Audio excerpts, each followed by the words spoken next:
Obviously some improvement for us from last game in some areas.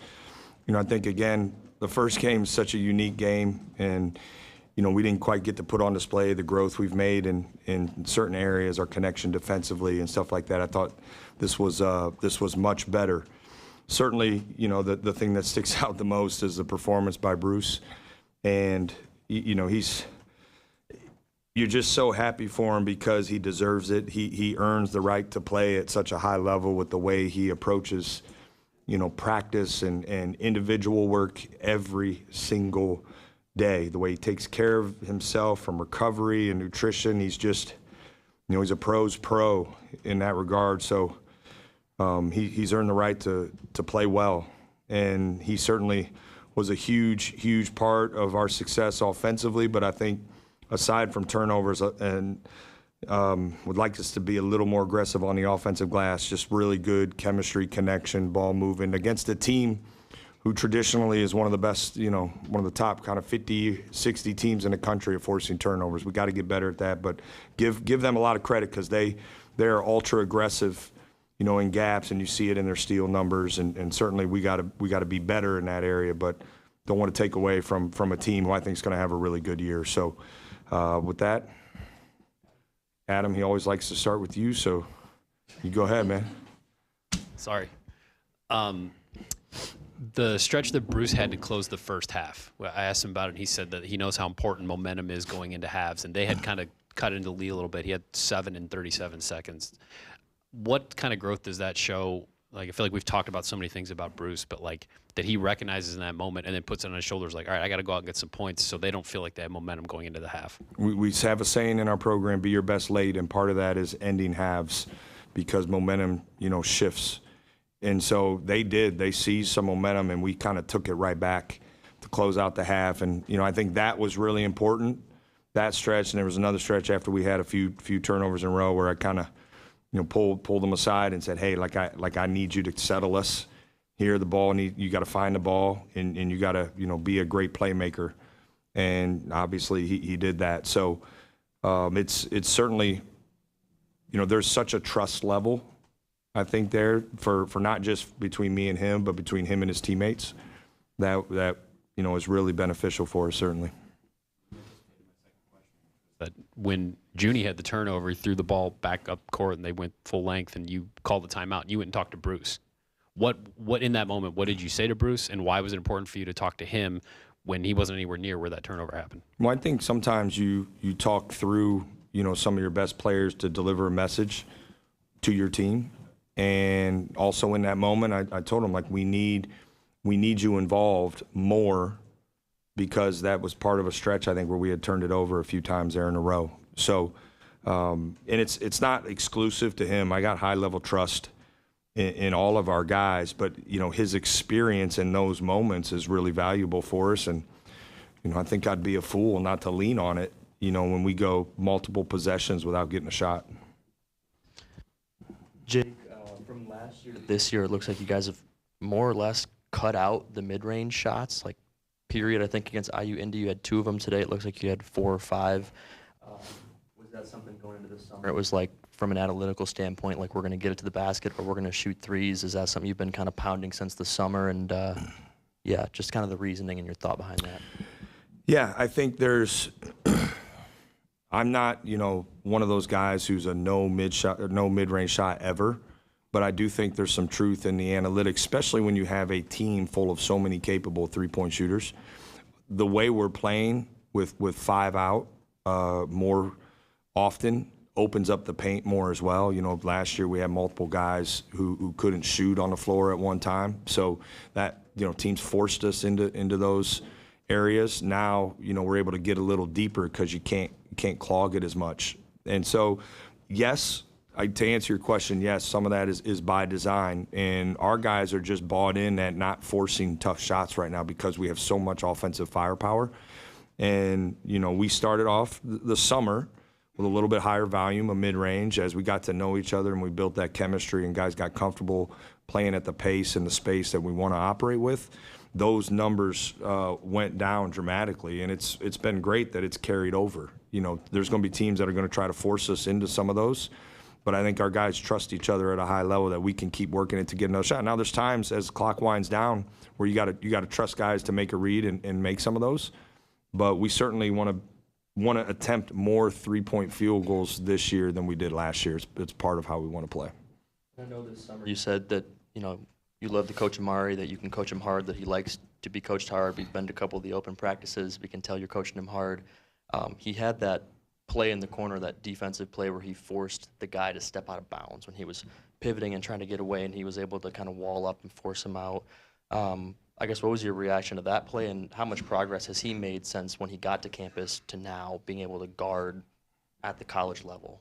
Yeah, he's really growing, and you know, I think his production and the consistency that you guys get to see on game day is a little behind his consistency in practice. I think some of that's natural with a young player, but he's like already one of my all-time favorite guys that I've been around to coach, because he's got this joy that he operates with, but also this hunger and desire to get better. And right now the game's just a little fast for him. It's a little fast for him on offense, a little fast for him on defense, and we're asking him to do things that he really didn't do in high school. I think it's important for our team as he continues to get better, being comfortable, and it's important for his future too. But at some point this year, and you know, he's going to have some. It's going to be a little bit of peaks and valleys from a consistency standpoint, but at some point it's going to flip and he'll operate at a high level consistent, because that's what we see in practice. So, and again, he's so much fun to coach. Like and it's not just him.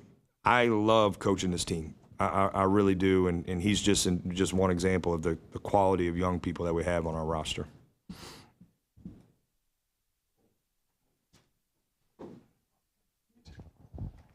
How hurt is Devin Royal? Yeah, we gotta evaluate it. We were, you know, coming out of halftime. He's been it's just a little bit of a nagging injury, you know, without knowing all the, I guess, medical terms, right? But he keeps progressing a little bit, you know, and then maybe we have a little setback. So we got to evaluate, I think, just what he needs to get back to 100%. We were coming out of the, you know, going into halftime, we felt like he was a little bothered, so we were trying to give him a chance to get a little bit of an extended warm. I mean, he would have started if he was, you know, felt like he was at 100%. But, you know, we didn't know if he was going to be available the rest of the game. But in Devin Royal fashion, he doesn't like to miss a minute ever. So, you know, he's telling me he's ready. I'm talking to the trainer's talking to him. It's just we kind of have like this triangle of communication. And, you know, when they kind of gave him the go to get in there, I thought he showed tremendous heart toughness and really gave us a boost. So we gotta give him a chance to kind of recover and keep recovering. He's working really hard and you know, rehab and spending time in the training room, and that's why he keeps getting progress. But hopefully he can kind of turn the corner in that regard. With Devin being limited, I would have thought that you would have played Bynum more to match just body or substitute body type for body type, but actually throughout the majority of the game, Cups was leading Bynum in minutes. So how did you decide when to implement Cups and when to implement Bynum? We felt like against a team that was really their three best players were their guards, and they play three smaller guards, and those guys are all dynamic. We felt like, you know, when Devin was out, it felt like going smaller at the kind of wing position was more beneficial for this game. There was a stretch where they were actually a little bit bigger, where, you know, we looked at kind of rotation-wise trying to get bigger at that position, because we're comfortable against, you know, some opponents at playing bigger at that spot with Amari or even Matthew potentially. But this specific game felt like to help our defense, it was better to be guard on guard in that situation. What degree does Tilly have the green light from three? It's greener than he thinks it is, you know, and it's an adjustment. You know, I think the freedom that he's playing with is different than he's ever played with. So that takes time to adjust. But I have the ultimate confidence in him, and I reminded him of that after the game because I thought he passed up a couple. But it's hard because he's so dynamic at his size, dribbling the ball. And I got caught in traffic a little bit with some of his turnovers, but again, it's an adjustment. I think you got to remember that. You play a certain way for so long, you go into a new system, it's fair to expect it to take some time, but he has the ultimate green light there. And there were two examples in the game where Yvonne got beat down low and immediately got yanked for Tilly. To what degree are you concerned about Yvonne's toughness? Zero. Yeah, make no mistake about it, zero. In fact, I love Yvonne's toughness. I think, again, an inexperienced player who's gaining experience on the fly, and I felt coming out of last game, I should have got him more minutes, even in that game when they were, spread out and small, because he rebounds the ball really well. And I think his size at the rim, is impactful. He doesn't necessarily get blocks, but he forces misses. And, sometimes it's simply, hey, we wanted to get Tilly back in. It's not, necessarily for a mistake. But, I want him to continue to be aggressive, defensively, and continue to be an anchor for us. And I trust him, but I also, Tilly, I think his experience is valuable, and we want his minutes, out there to be high. Yeah, Jake, you talked about the dynamic guards that Purdue-Fort Wayne had. Shot 23% from three tonight. What are your takeaways from a perimeter defense for you guys? And also, how encouraging is that after the IU-Indy game? Yeah, again, I don't know how much you can take from that first one because it's so unique. And I know what they're going to be capable of this year from a scoring standpoint. I don't want to keep talking about them, but unless you really dug deep into understand, they're going to score a ton of points. I don't know what they scored in their second game. You guys might, but I'm sure it was a lot. And the third game will probably be a lot too. So this game was completely different.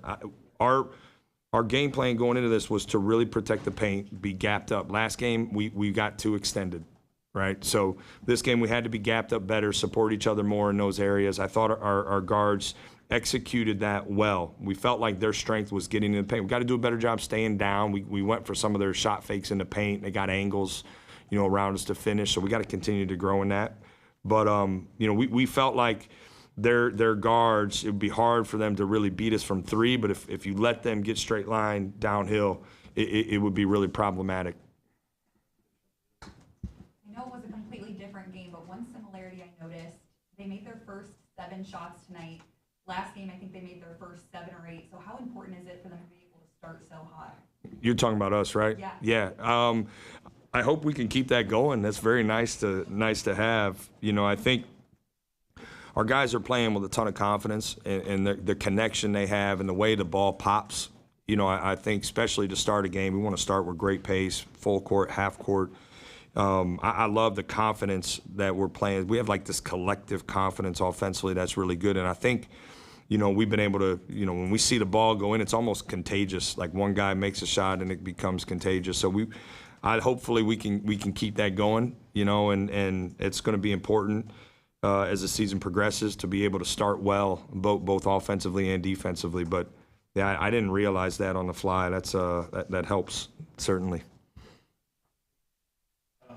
Bruce, Connor asked Bruce about this. He keeps climbing up the all-time scoring list here. But tonight he passed your brother on that list. Well, good. Yeah, knock him down a little bit. You might have just answered one of my questions, two-parter, who's better, Bruce or John? Second part, more serious. Can you just speak on what Bruce has meant to this program? Well, I think, they're different players, and the legacy that my brother had in his time here was really special. It's where my affection for the program, took such deep roots. My brother would probably tell you if he shot 8 threes, he'd make, 7 or 8 of them. So maybe that's the difference. But I think, again, Bruce, I get to see how he operates every single day. And he reminds me of the David Leighties and the Aaron Crafts and the John Dieblers, of guys who just, they for 4 years just worked so hard. So I think that there's a lot in common in that regard. And yeah, the scoring list, I didn't know, but that's pretty cool. And remind me the second part to your question. Yeah, well, I think in uncertain times, right, he's been a source of stability. And as a first-time head coach, when you're going into year 2, of building a program, when you have a guy who reflects, the work ethic and the consistency and the toughness that you want your program to be built upon, it really helps. He's been critical in helping build our culture in this new program. So I'm forever be thankful to him for that. But I think that's just his loyalty. He's a Buckeye, and our fans, hopefully they appreciate just what he's poured into and given to our program. Real quick, at what point in the summer or the fall did you decide that Braylon Nash was going to be your quarterback there on long inbounds? I don't want to, I think the term walk-on is kind of relative at this point in college sports, but to have a kid that came into the program as a walk-on now, anytime it looks like when you're in a spot like that where you need to basically quarterback the ball all the way down the floor, it's Braylon. Did you have everybody try it and you picked him? Did he do it a couple times in the summer and you thought, I'm going to have you do this if this pops up? Yeah, I think he's, and he had to pump fake a little bit better tonight. Obviously, teams are going to put size on that, but he's done a great job. We've put size on him in practice. He's shown an ability. He's got a history of being able to throw the ball really well, dating back to his high school days playing football. And I think he's just, I trust him. We've practiced a lot of different guys, and I think it's valuable to have almost like a specialist in those settings. We had a timeout to use, so that's why I burned it there, because we were going to lose it. Thought we maybe should have got a little bit more time on the clock, but that's neither here nor there. And he's ready. I think that's the thing we've talked about. Just stay around. I don't know if we'll do it all year, but we're also learning about ourselves. But right now, I got a lot of belief in him. We'll work on the pass fake to get that guy in the air and put a little more air under. But he can sling it. No Julian saying or anything, but he can sling it. All right, guys. Thank you. Have a good night.